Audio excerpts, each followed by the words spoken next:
right now. It's the people who have already been suffering in our community.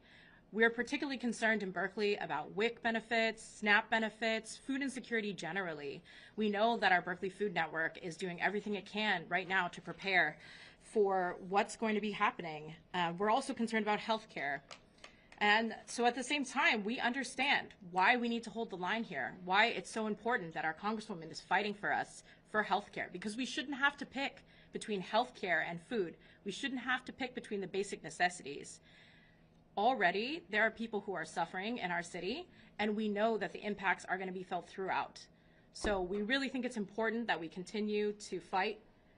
We think it's important to hold the line, and we know that we need to step up as a community to make sure that we're continuing to serve people and their basic needs. Thank you very much. Appreciate you hosting us. Thank you, Mayor. Next up, we have Alameda Mayor Ashcraft. Thank you. Good afternoon, everyone. And thank you, as others have said, to our fabulous freshman Congresswoman Lateefah Simon, who hit the ground running on day one, took up where her predecessor, the great Barbara Lee, left off. I am the mayor of the city of Alameda, and I want you to know that the kind of assistance we need from the federal government is not to send troops to Coast Guard Island that is a part of Alameda.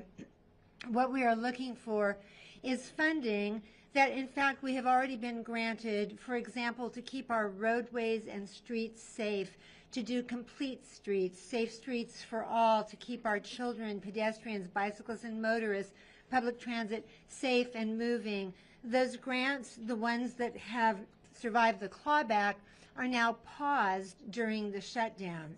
And it's anyone's guess when that funding will resume.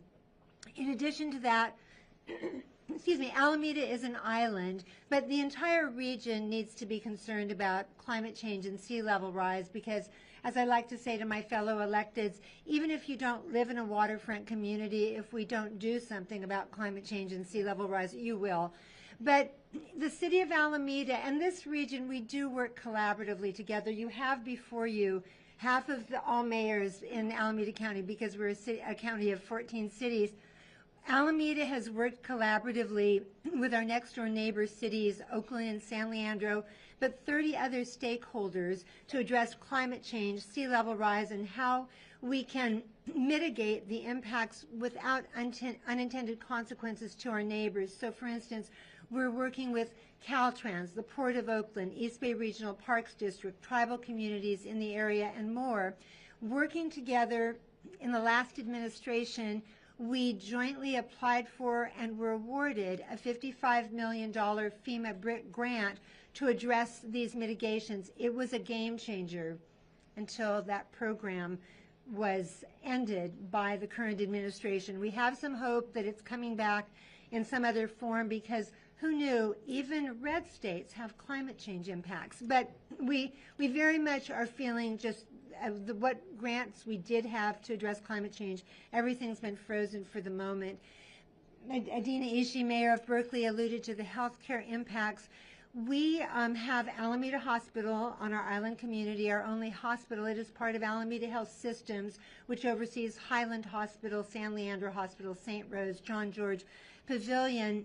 But we know that as people start to lose their health care subsidies or those subsidies become unaffordable, they will turn to hospital emergency rooms as their primary care providers, further burdening that system. And finally, housing is a concern to our entire region. We are in a housing crisis. We rely on folks being able to get their Section 8 housing subsidies. We rely on landlords who accept those subsidies.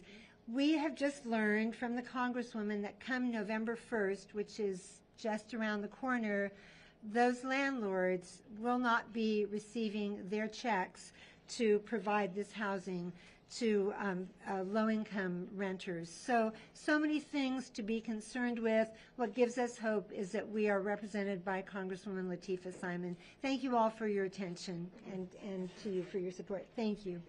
Thank you, Mayor. Next up, we have San Leandro Mayor Gonzalez. Well, good afternoon, and thank you for coming. I will not reiterate everything that other mayors have said. Clearly, the impacts are present on healthcare, on housing, on food security, whichever way you turn, the impacts are there. What I will say is the government shutdown is challenging our very value system. Because you see that government is set up to meet the needs of those that cannot take care of themselves. Government is not here to make the rich richer. It is here to lift up the vulnerable. As someone who comes from the business world, one of the things that I know is that businesses look for certainty. And what we have right now is the intentional creation of uncertainty. That's not good for business. Created chaos is not good for our economy. And we see it in the numbers, even if folks are trying to hide the numbers. So what I hope that we can recognize is that this all actually began much earlier this year. There was the threat of a government shutdown early this year. And the decision was made to hold off, to say, let's give chance. Let's give hope a chance. That was the decision early in 2025. But what's happened, a full year has gone by, and now it's time to call the question. So I believe, and I believe the city of San Leandro believes, and all of these people behind me believe, that compromise is not a sign of weakness. Commitment to values is not a sign of weakness. Instead, it's a sign of leadership. And so I close my thoughts by making a very simple request, and that's respectfully to Speaker Johnson, let's get back to work. Let's find common ground. Thank you, Mayor. Fantastic work. Next up, we have Emeryville Mayor Moore.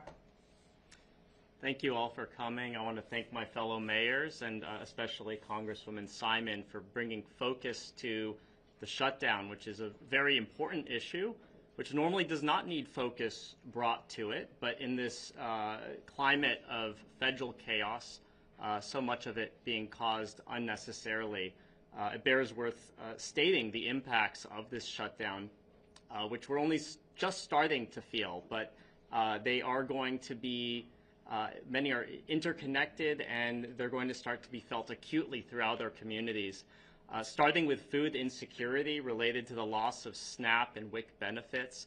As people are unable to buy food, they might not be able to make rent because they have to start making painful choices between those.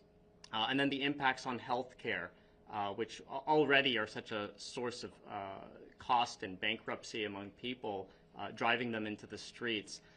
This is what we're trying to prevent. This is what we're trying to draw attention to. Our communities definitely don't need this. We have very real problems that we're working on, and those are the matters of good governance that we need to address, and we don't need this unnecessary chaos. So I do want to I do appreciate the focus of you all here and Congresswoman Simon to bring attention to this before things become especially acute. Thank you. Thank you, Mayor. Next, we have Albany Mayor Lopez. Good afternoon, everyone. And no, this is not a prank. I am the Albany mayor. I know I don't look like your typical elected, but I do want to give some background on my positionality before I give a couple statements. I have previously worked for the U.S. Department of Energy at the Lawrence Berkeley National Lab. I am currently a PhD candidate at UC Berkeley in the Department of Environmental Science, Policy, and Management. And I'm the father of two amazing, beautiful children, Melanie and Omateo.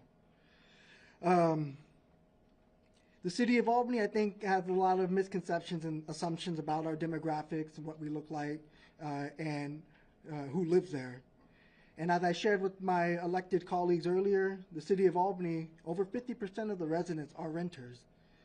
And we have a sizable number of folks. In fact, in 2024, we just discussed this at our most recent council meeting. In 2024, we had 668 unduplicated households that relied on our Albany Cares program for support. 15%, I believe, of which, about 100 households, that was financial assistance. And so as I expressed earlier to my colleagues as well, what we are bracing to experience right now with the shutdown is nothing new. We have been dealing with these issues, especially in Black and brown communities. And so I want to be adamantly clear that we are mindful and we are aware of the struggle that people have been going through. And so I appreciate our Congressmember and all our other representatives in Congress holding the line right now. And I acknowledge that we may be encountering some stressful moments, but it ain't nothing we ain't never seen before. And I do want to emphasize, too, at this moment, that for those on the other side who are intentionally making this difficult and intentionally putting us in a situation where there will be people who cannot have affordable health care or accessible health care, that is dangerous. And I'll end it on this note with the personal story that I've shared with my colleagues earlier that I seldom share, but I think it's appropriate now. That while I was campaigning in 2022, my partner, she had fallen down the stairs and had an unfortunate injury, fractured her leg in 3 different places. 3 weeks later, gave birth to my son, Mateo. And unfortunately, he was a NICU baby. He required extensive amount of surgery during his first year of life. The only reason we were able to go through with all of this was because we had access to affordable health care coverage. And it shouldn't have to take the privilege of being able to be an elected official to have access to health care coverage like that, to have the most basic needs of your children met, or any other family member, or anyone in your community. And so I want to double down and emphasize that we are in this for the long haul if need be. And I appreciate our Congressmember for bringing us together and making sure that we all are showing a unified front that we support each other. And with that said, thank you again, Congressmember Simon. Much love and appreciation to all our folks in the media as well, coming out to make sure that you're distributing the information appropriately and properly. Thank you, Mayor. Next we have Piedmont Vice Mayor McCarthy. Good afternoon. My name is Connie McCarthy. I'm the Vice Mayor of Piedmont. At first blush, you might not think that Piedmont is affected as profoundly by this shutdown, but we are. We have federal workers in our town. We have business owners that have government contracts.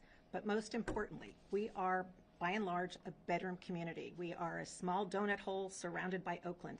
And I have told my 3 now adult children their entire lives, you sleep in Piedmont, you live, you work, you shop, you go to entertainment in Oakland and our surrounding cities. So what happens to our neighbors happens to us. And yes, we are our brother's keeper.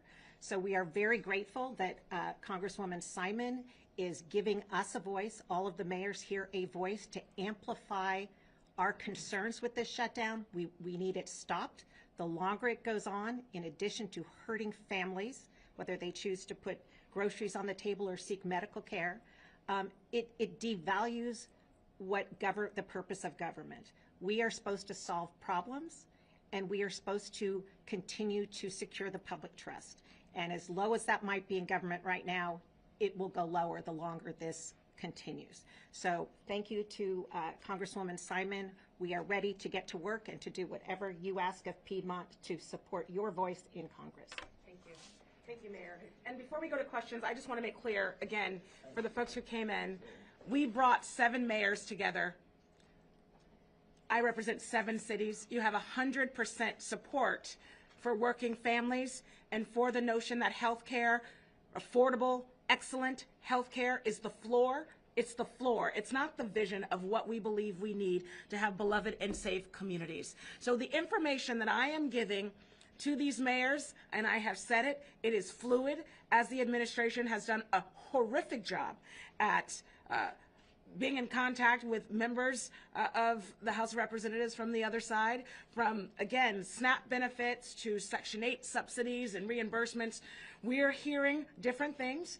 The point of me being in the United States Congress is to support and work for our cities. And so literally being around the table today, understanding what our mayors expect and need from our case management staff, my legislative staff, and myself, that's the job. So I want to let you all know that, this will be a continuous process where we're working with our mayors, we're working with our city and county lobbyists to make sure that everyone has the information that they need. Lastly, before we open up to questions, while the Republicans have not been at work, my office has been open, literally 7 days a week. We are taking calls. We're doing case management services to members of the public who are having concerns about immigration. Call our office. If you're having trouble figuring out what's going on with Social Security and your payments and your applications, call my office. If you're having trouble or have questions about your VA benefits, call our office. Our job is to work for you, not the other way around. And we'll take a few questions. And again, I'm hoping that the questions will be mostly directed at our mayors, since they are the ones holding up this community. Thank you, Congresswoman. Right here. I'm so Hassan with ABC 7 News. Yes, For sir. you 7 mayors, what are the main things that you're asking Congresswoman Simon to do, right now, and once this may open, there could be blocks, hurdles to cross to get that funding going. What are those discussions like? Please, anyone. I'm just asking her. I'm have- just asking the yeah, Congresswoman yeah, to yeah. continue doing what she's doing now, and that's fighting for health care for everyone, and also what she is doing now, and that's keeping us informed, because, as she said earlier, it's fluid, and we need her and her staff keeping us very much on top of what the impacts are going to be at the federal level, so that we can better fill in the gaps and stand in the gaps for people who are being negatively impacted. Thank you, Marilyn. I was just going to add that she doesn't have a magic wand, but to the extent, Congresswoman, that you're able to talk to some of your colleagues, because I do